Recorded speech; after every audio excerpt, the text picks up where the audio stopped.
Bonjour, je me trouve actuellement au QG de la République d'En Marche, rue de Lavègre dans le 15e arrondissement de Paris.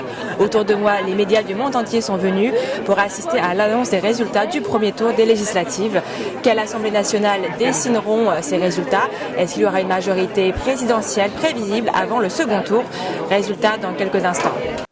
根据法国内政部消息，法国立法大选第一轮投票弃权率初步估计高达50.2%，同比2012年的立法选举弃权率42.87%，高出了7个多点。 Ça fait plusieurs fois que les Français sont appelés à venir voter. Voilà, ils ont déjà été sollicités avant l'élection présidentielle par ce qu'on appelle les primaires en France, donc où les partis choisissent leurs candidats. Et là, ils sont de nouveau sollicités aujourd'hui pour les élections législatives.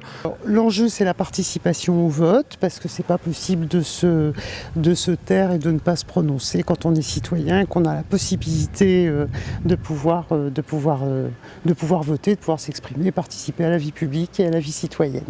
Je pense que ça traduit un désarroi, un déficit dans la confiance qu'on peut avoir dans nos institutions, mais pour l'instant, on n'a pas encore trouvé d'autres modèles que le système représentatif et que le système électoral, et que donc tant qu'aucun autre système on ne peut bénéficier d'aucun autre système, on n'a que celui-là.